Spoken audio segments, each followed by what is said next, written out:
आज मैं तुम्हें उस नगरी की कहानी सुनाऊंगा जिसे स्वयं विश्वकर्मा ने ठाकुर जी के कहने पर समुद्र के बीचों बीच बसाया था। वह नगरी जहां की दीवारों में हीरे जवाहरात जे थे, जहां साक्षात लक्ष्मीपति श्री कृष्ण राजा बनकर निवास करते थे, द्वारका जिसका वैभव देखकर इंद्र भी लज्जित हो जाते थे। पर क्या तुमने कभी सोचा कि जिस नगरी के रक्षक स्वयं योगेश्वर कृष्ण हो, वह नगरी समुद्र में कैसे डूब गई?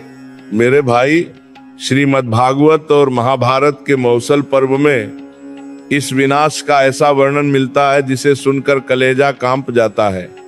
भगवान कृष्ण गीता के 11वें अध्याय में कहते हैं, कालो अस्मि लोकक्षय कृत प्रवृद्धो, अर्थात मैं लोगों का नाश करने वाला बड़ा हुआ काल हूँ। जब काल आता है तो वह किसी को नहीं छोड़ता, चाहे वो भगवान का अपना ही कुल यदुवंश क्यों न हो। द्वारका के डूबने का रहस्य केवल प्राकृतिक आपदा नहीं था, इसके पीछे 2 भयंकर श्राप थे। पहला श्राप दिया था गांधारी ने। कुरुक्षेत्र के युद्ध के बाद जब गांधारी ने अपने 100 पुत्रों के शव देखे तो उसने कृष्ण को दोषी माना। उसने क्रोध में आकर कहा, हे कृष्ण, यदि मैंने सच्चे हृदय से पतिव्रत धर्म का पालन किया है तो आज से 36वें वर्ष में तुम्हारे यदुवंश का भी वैसे ही नाश होगा जैसे मेरे पुत्रों का हुआ है। तुम अकेले तपोगे और तुम्हारी नगरी समुद्र में विलीन हो जाएगी। ठाकुर जी मुस्कुराए और कहा, माता, ऐसा ही होगा, क्योंकि वे जानते थे कि यदुवंश इतना शक्तिशाली हो चुका था कि उसे बाहरी कोई शक्ति नहीं मार सकती थी। उसे खत्म करने के लिए खुद ठाकुर जी की माया और एक श्राप की आवश्यकता थी। मेरे पागलों, दूसरा श्राप और भी विचित्र था। एक बार विश्वामित्र, कर्ण और नारद जैसे महान ऋषि द्वारका आए। सांब कृष्ण के पुत्र और अन्य यदुवंशी बालकों ने ऋषियों के साथ उपहास करने की सोची। सांब को एक स्त्री के वेश में सजाया गया और ऋषियों के पास ले जाकर पूछा गया, महाराज बताइए इस स्त्री के गर्भ से क्या पैदा होगा? अस्सियों ने अपनी दिव्य दृष्टि से सब जान लिया। वे क्रोधित हुए और बोले, मूर्खों, इसके गर्भ से एक ऐसा मुसल पैदा होगा जो तुम्हारे कुल का विनाश कर देगा। महाराज जी कहते हैं, अरे जब बुद्धि भ्रष्ट होती है तो इंसान संतों का अपमान करने लगता है, और संतों का अपमान ही साक्षात काल का निमंत्रण है। अगले ही दिन सांब के शरीर से सचमुच एक लोहे का मुसल निकला। यदुवंशी घबरा गए और उन्होंने उस मुसल को पत्थर पर घिस घिस कर चूर्ण बना दिया और समुद्र में फेंक दिया। पर वे भूल गए कि होनी को टाला नहीं जा सकता। उस चूर्ण का एक छोटा सा टुकड़ा समुद्र में रह गया, जिसे एक मछली ने निगल लिया। वही टुकड़ा बाद में ठाकुर जी के चरणों में लगने वाला तीर बना। मेरे भाई, द्वारका का डूबना हमें यह सिखाता है कि अहंकार और संतों का अपमान बमे से बमे साम्राज्य को मिट्टी में मिला सकता है। द्वारका की वह भव्यता, वह सोना, वह वैभव सब एक पल में पानी के नीचे चला गया, क्योंकि वहां अधर्म ने प्रवेश कर लिया था। अब उस रहस्य की ओर भागते हैं जहां से विनाश की लहरें उठना शुरू हुई थी। द्वारका के डूबने का असली कारण केवल समुद्र का बनना नहीं था, बल्कि यदुवंशियों के भीतर का वह अहंकार और प्रमाद था जिसने उन्हें अंधा कर दिया था। श्रीमद् भागवत के 11वें स्कंध में वर्णन आता है कि जब विनाश का समय निकट आया तो द्वारका में भयंकर अपशकुन होने लगे। तेज हवाएं चलने लगी, चूहों की संख्या बढ़ गई और लोग एक दूसरे से बिना कारण झगड़ने लगे। भगवान कृष्ण सब समझ रहे थे। उन्होंने यदुवंशियों से कहा, भाइयों, अब द्वारका में रहना उचित नहीं है, यहाँ पे भयंकर उत्पात होने वाले हैं। चलो हम सब प्रभास क्षेत्र सोमनाथ के पास चलते हैं और वहां चलकर दान पुण्य और स्नान करते हैं। मेरे भाई, भगवान कृष्ण चाहते थे कि यदुवंशी अपनी शुद्धि करें, पर होनी को कौन टाल सकता है। प्रभास क्षेत्र पहुंचते ही यदुवंशियों ने वह काम किया जो किसी भी कुल के विनाश का सबसे बड़ा कारण बनता है, मदिरापान। गरु पुराण और महाभारत में लिखा है कि यदुवंशियों ने मैरे नाम की नशीली मदिरा का इतना अधिक सेवन किया कि उनका विवेक पूरी तरह नष्ट हो गया। महाराज जी कहते हैं, अरे पागलों, जब इंसान के पेट में शराब जाती है तो उसके भीतर का पशु जाग जाता है। मदिरा के नशे में डूबे यदुवंशी आपस में पुराने झगड़ों को लेकर बहस करने लगे। सात्यकी और कृतवर्मा के बीच विवाद शुरू हुआ। देखते ही देखते वह बहस युद्ध में बदल गई। जिस यदुवंश को दुनिया की कोई सेना नहीं हरा सकती थी, वे आपस में ही एक दूसरे के खून के प्यासे हो गए। वहां एक और रहस्यमयी घटना घटी। जब उनके अस्त्र शस्त्र खत्म हो गए तो उन्होंने समुद्र के किनारे उगी हुई एरका घास उखाड़ ली। मेरे पागलों, ये वही घास थी जो उस मुसल के चूर्ण से पैदा हुई थी, जिसे ऋषियों ने श्राप दिया था। वह घास हाथ में आते ही लोहे के वज्र जैसी हो जाती थी। एक एक घास का तिनका तलवार और गदा का काम कर रहा था। श्री कृष्ण के सामने ही उनके पुत्र, पौत्र और भाई एक दूसरे को काट काट कर खत्म करने लगे। भगवान कृष्ण चुपचाप एक वृक्ष के नीचे बैठकर ये सब देख रहे थे। वे जानते थे कि ये काल का खेल है। गांधारी का श्राप और ऋषियों का वचन सत्य हो रहा था। जिस वंश ने धर्म की स्थापना में कृष्ण का साथ दिया था, वही वंश अब अधर्म और नशे के कारण स्वयं का अंत कर रहा था। देखते ही देखते हजारों यदुवंशी उस तट पर मृतप्राय थे। मेरे पागलों, द्वारका का यह भाग हमें यह सिखाता है कि जिस कुल में मर्यादा टूटती है और नशा प्रवेश करता है, उस कुल का रक्षक चाहे साक्षात भगवान ही क्यों न हो, उसका विनाश निश्चित है। भगवत गीता के दूसरे अध्याय में भगवान कहते हैं, क्रोधात् भवति सम्मोहा सम्मोहात् स्मृति विभ्रमा। क्रोध से मोह और मोह से बुद्धि का नाश होता है। यदुवंशियों की बुद्धि का नाश हो चुका था और यही द्वारका के जलमग्न होने की पहली सीढ़ी थी। जब भगवान ने देखा कि बलराम जी ने भी योग के द्वारा अपना शरीर त्याग दिया है, तो वे समझ गए कि अब उनके भी इस लोक से प्रस्थान करने का समय आ गया है। पर अभी द्वारका का समुद्र में डूबना बाकी था, जिसके साक्षी अर्जुन होने वाले थे। अब उस मर्म स्पर्शी क्षण की ओर चलते हैं, जिसे सुनकर भक्त का हृदय भर आता है। जब प्रभास क्षेत्र की वह भयंकर लड़ाई खत्म हुई और पूरा यदुवंश मिट्टी में मिल गया, तब भगवान कृष्ण ने देखा कि उनके बड़े भाई बलराम जी समुद्र तट पर बैठकर समाधि में लीन है और उनके मुख से एक विशाल श्वेत नाग शेषनाग निकलकर समुद्र में समा रहा है। बलराम जी ने अपना शरीर त्याग दिया था। अब ठाकुर जी अकेले थे। वे एक पीपल के वृक्ष के नीचे बैठ गए और अपना बायां पैर दाहिने घुटने पर रखकर विश्राम करने लगे। उनके चरणों का तलवा कमल की पंखुड़ी जैसा गुलाबी और चमकदार था। उसी समय जरा नाम का एक शिकारी वहां आया। मेरे भाई, यहाँ कर्म का एक अद्भुत चक्र देखो। ये जरा कोई और नहीं बल्कि त्रेतायुग का बाली था, जिसे भगवान राम ने पेड़ के पीछे से छिपकर मारा था। भगवान ने बाली को वचन दिया था कि अगले जन्म में तुम मेरी मृत्यु का कारण बनोगे। गीता में भगवान कहते हैं, कर्मणो ह्यप्पिबो धव्यम, कर्म की गति बड़ी गहन है। भगवान स्वयं अपने पूर्ति कांदा कर्मकून कार्मिका बनाए नियमों का पालन करते हैं। जरा शिकारी को दूर से भगवान का पैर किसी हिरण की आंख जैसा लगा। उसने विषैला तीर छोड़ा जो सीधे ठाकुर जी के तलवे में जा लगा। जब वह पास आया तो चतुर्भुज रूप में भगवान को देखकर कांपने लगा और पैरों में गिर पड़ा।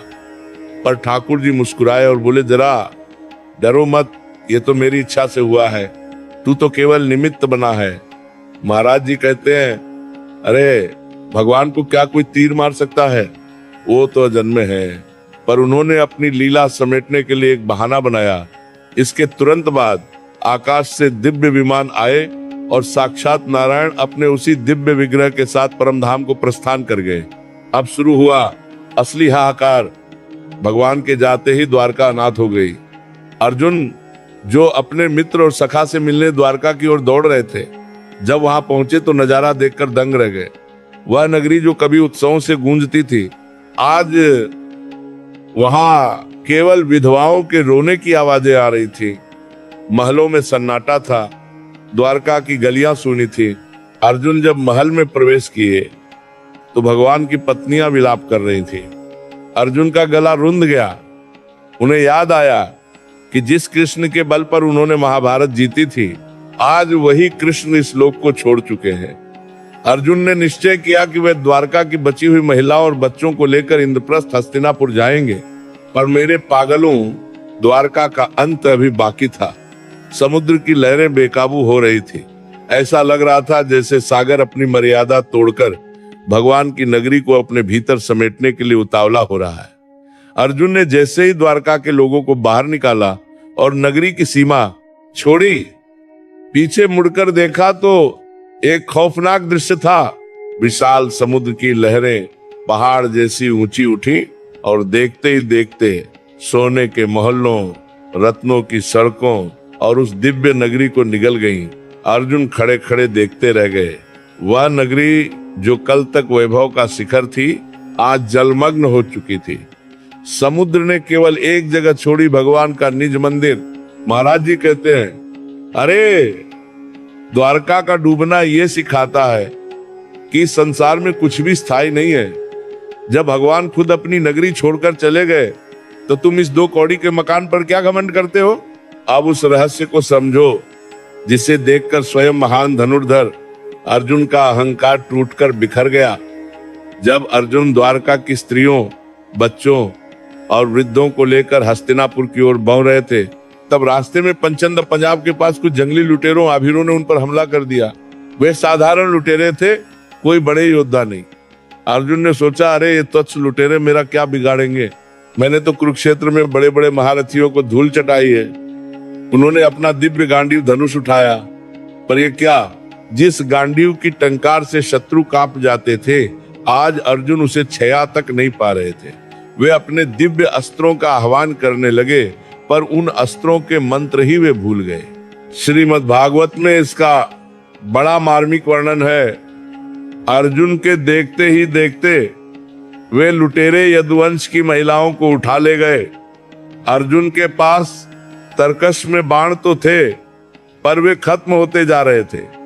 जो गांडीव कभी थकना नहीं जानता था, आज वह एक साधारण लकड़ी का टुकड़ा बनकर रह गया था। अर्जुन रोने लगे।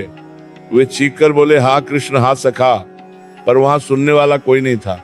मेरे भाई महाराज जी कहते हैं, अरे पागलों, अर्जुन की शक्ति अर्जुन की नहीं थी, वह तो कृष्ण की दी हुई उधार की शक्ति थी।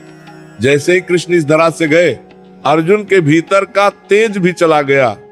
यह हमें सिखाता है कि हमारे पास जो भी बल, बुद्धि या धन है, वह सब ठाकुर जी की कृपा है। जिस दिन उनकी कृपा हट गई, उस दिन तुम एक तिनका भी नहीं तोड़ पाओगे। जब अर्जुन खाली हाथ और निराश होकर महर्षि वेदव्यास के पास पहुंचे, तो उन्होंने रोते हुए पूछा, हे दस्युवर, मेरी शक्तियां कहाँ चली गईं? मैं अपने सखा के परिवार की रक्षा क्यों नहीं कर पाया? तब व्यास जी ने एक बहुत गूढ़ बात कही। उन्होंने कहा, अर्जुन दुखी मत हो, काला सर्वम अलंकारा, यानी काल ही सब कुछ देता है और काल ही सब कुछ छीन लेता है। तुम्हारा कार्य समाप्त हो चुका था। उन शक्तियों का प्रयोजन धर्म की स्थापना करना था, जो अब पूरी हो चुकी है। द्वारका का डूबना केवल एक भौतिक घटना नहीं थी, वह इस बात का प्रमाण था कि जब लीला समाप्त होती है तो रंगमंच को भी समेट लिया जाता है। द्वारका के वे सोने के महल और अर्जुन का वह गांडीव दोनों ही कृष्ण के निमित्त थे। कृष्ण के बिना वे सब शून्य थे।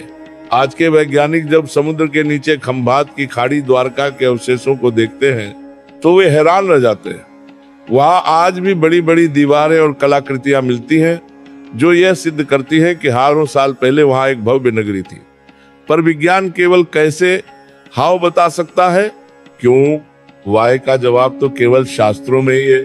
द्वारका इसलिए डूबी क्योंकि वहां का आध्यात्मिक बल कृष्ण के साथ ही चला गया था। महाराज जी कहते हैं, अरे तुम जिस दुनिया को सच मानकर बैठे हो, यह भी एक दिन डूब जाएगी। काल की एक लहर आएगी और तुम्हारा नाम निशान मिट जाएगा। केवल वही बचेगा जो नाम की नाव में सवार होगा। अब उस हिस्से पर आते हैं जो उन लोगों के मुंह पर तमाचा है, जो कहते हैं कि महाभारत और द्वारका केवल एक कल्पना या कहानी है।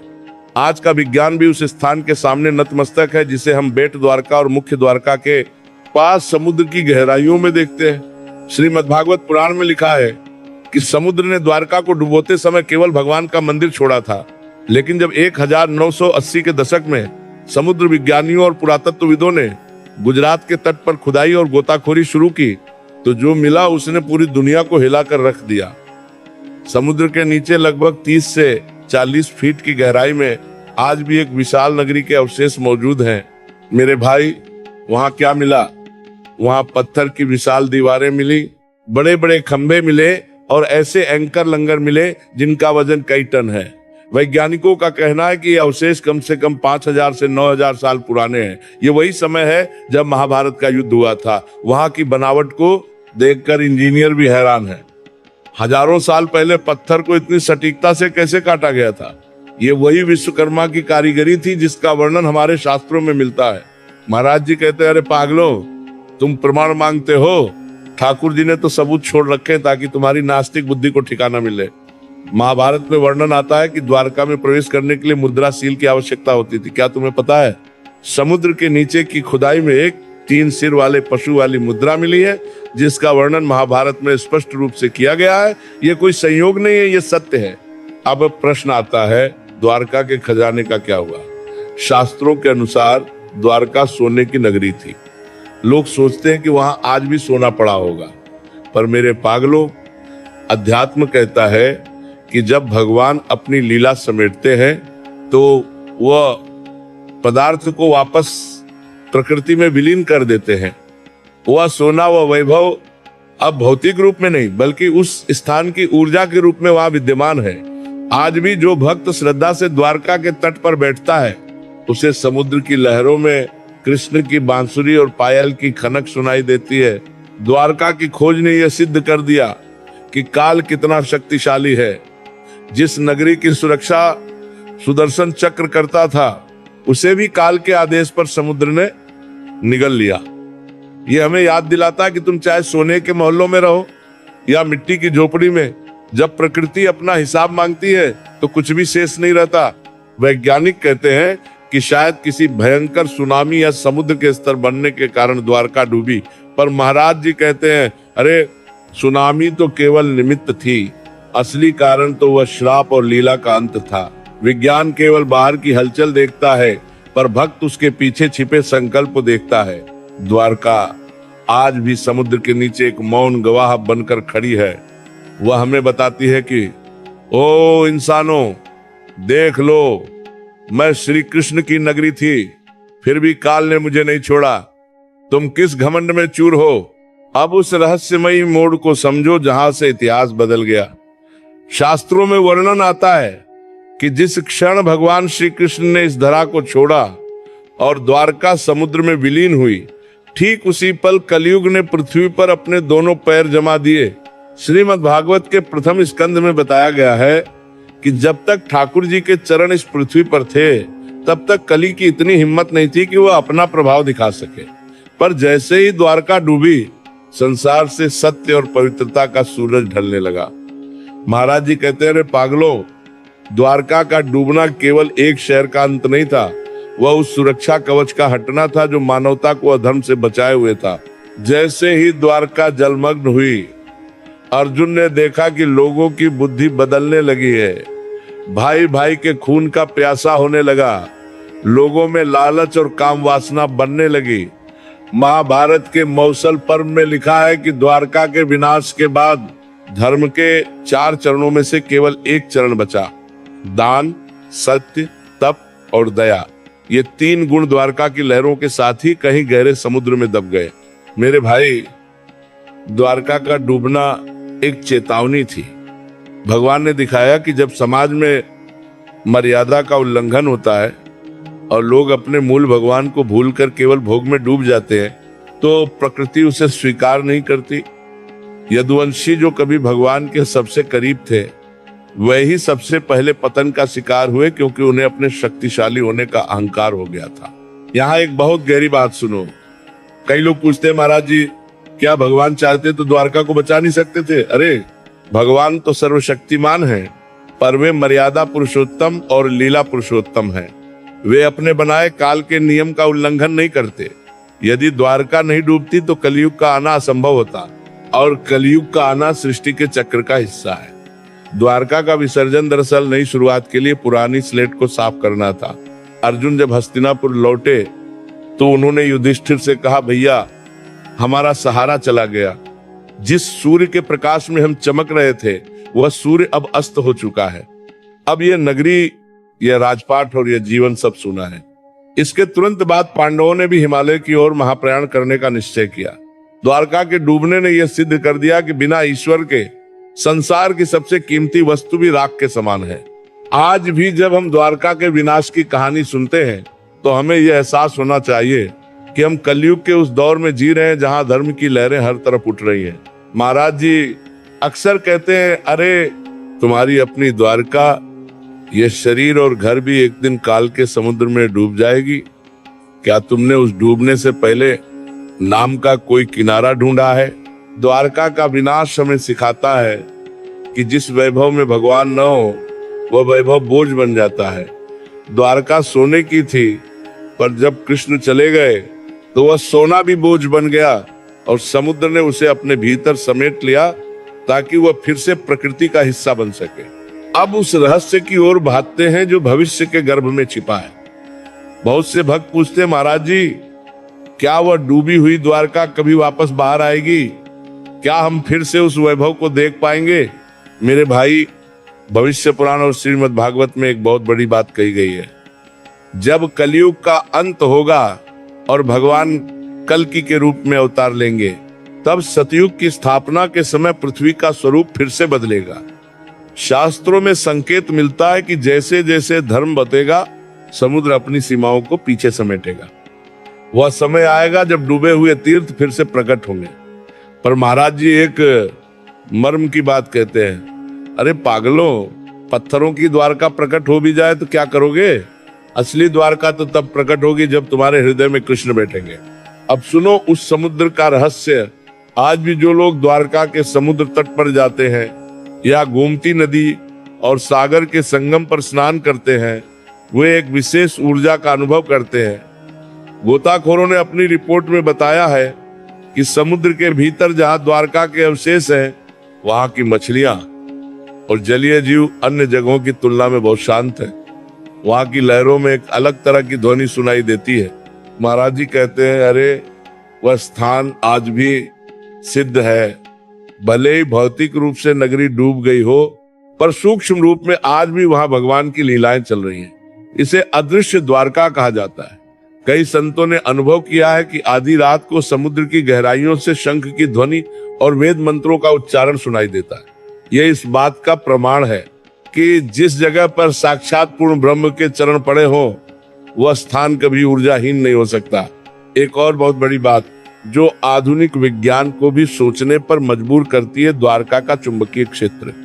वैज्ञानिकों ने पाया है कि द्वारका के उस विशेष समुद्री क्षेत्र में चुंबकीय तरंगें बहुत सक्रिय हैं। क्या यह वही सुदर्शन चक्र का प्रभाव है? शास्त्र कहते हैं कि द्वारका की रक्षा के लिए सुदर्शन चक्र हमेशा तैनात रहता था। भले ही नगरी डूब गई, पर उस चक्र की सुरक्षात्मक ऊर्जा आज भी वहां के जल को पवित्र बनाए हुए है। मेरे पागलों, द्वारका का बार बार डूबना और फिर से चर्चा में आना हमें एक ही संदेश देता है, परिवर्तन ही संसार का नियम है। कल जो समुद्र के ऊपर था, आज वो नीचे है। कल जो नीचे है वो फिर ऊपर आएगा, पर इस ऊपर नीचे के खेल में जो स्थिर है वो केवल कृष्ण नाम है। भविष्य पुराण के अनुसार जब सतयुग आएगा तो पृथ्वी फिर से रत्नों को उगलना शुरू करेगी, पर तब तक के लिए द्वारका समुद्र की गोद में विश्राम कर रही है। वह एक टाइम कैप्सूल की तरह है जिसने हजारों साल का इतिहास अपने भीतर संभाल रखा है। महाराज जी कहते हैं, अरे तुम द्वारका को समुद्र में क्यों ढूंढ रहे हो? तुम तो बस राधा राधा जपो, तुम्हारे हृदय में खुद साक्षात द्वारकाधीश आकर बैठ जाएंगे। और जिस दिन वो बैठ गए, समझ लो तुम्हारी डूबी हुई तकदीर की द्वारका फिर से खड़ी हो गई। हमने सुना कि सोने की द्वारका डूब गई, हमने सुना कि यदुवंश खत्म हो गया, हमने सुना कि अर्जुन की शक्ति चली गई, पर इस सब का तुम्हारे और मेरे जीवन से क्या लेना देना? मेरे भाई, ये केवल एक ऐतिहासिक घटना नहीं है, ये हर इंसान के जीवन का भविष्य है।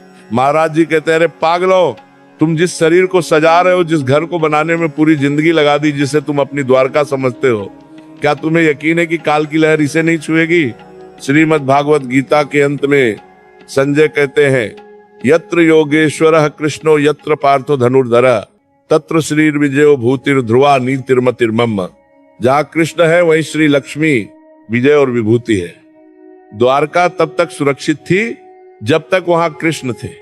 जैसे ही कृष्ण ने वह नगरी छोड़ी, सोने की दीवारें मिट्टी बन गई। यही तुम्हारे जीवन का भी सच है। जिस दिन तुम्हारे जीवन से भगवान और धर्म निकल जाएगा, तुम्हारी सफलता की द्वारका को डूबते देर नहीं लगेगी। द्वारका के विनाश से 3 बड़ी सीखें लो। अहंकार का अंत। यदुवंशियों को लगा कि वे अजय हैं। जब इंसान को अपनी शक्ति, जाति या धन का घमंड होता है, तो वह मुसल पैदा करता है जो उसी के कुल को खा जाता है। संगत का असर, मदिरा और प्रमाद ने उन योद्धाओं की बुद्धि हर ली। अगर जीवन में सत्संग नहीं है तो तुम अपनी ही खुशियों के दुश्मन बन जाओगे। शरणागति। अर्जुन ने सीखा कि गांडीव में शक्ति तब तक थी जब तक कृष्ण पीछे खड़े थे। अपनी उपलब्धियों का श्रेय खुद मत लो, उस विधाता को दो। मेरे पागलों, महाराज जी का अंतिम उपदेश सुनो। अरे तुम समुद्र के नीचे डूबी द्वारका को देखने के लिए तड़प रहे हो, पर अपने भीतर जो कृष्ण बैठे हैं उन्हें नहीं देख रहे। ये दुनिया एक रंगमंच है। यहाँ द्वारका जैसी महान नगरी नहीं रही तो तुम्हारी और मेरी क्या बिसात। यहाँ केवल एक ही चीज स्थायी है, ठाकुर जी का प्रेम। द्वारका का डूबना हमें उदास करने के लिए नहीं बल्कि जगाने के लिए, यह बताने के लिए है कि कलयुग में केवल नाम ही तुम्हारा वह जहाज है जो तुम्हें भवसागर में डूबने से बचाएगा। जब मौत की लहरें आएंगी तब तुम्हारा सोना, तुम्हारी डिग्री, तुम्हारा रसूख सब समुद्र के नीचे दब जाएगा। साथ चलेगा तो केवल वह राधा राधा का जप जो तुमने सच्चे मन से किया होगा। मेरे भाई, द्वारका आज भी समुद्र के नीचे है। वो सो नहीं रही, वह प्रतीक्षा कर रही है। वह प्रतीक्षा कर रही है उस समय की जब मनुष्य फिर से धर्म के मार्ग पर लौटेगा। पर तुम्हें उस बाहरी द्वारका की प्रतीक्षा करने की जरूरत नहीं है। तुम आज इसी वक्त अपने हृदय को द्वारका बना लो। प्रेम के आंसू बहाओ, नाम की ईंटें लगाओ और करुणा का सिंहासन सजाओ। फिर देखना साक्षात द्वारकाधीश तुम्हारे पास दौड़े चले आएंगे। जैसे समुद्र ने कृष्ण के मंदिर को नहीं छुआ, वैसे ही काल की लहरें उस भक्त को कभी नहीं छूती जिसके हृदय में राधा कृष्ण का वास होता है। बोलो श्री राधा वल्लभ, श्री हरिवंश।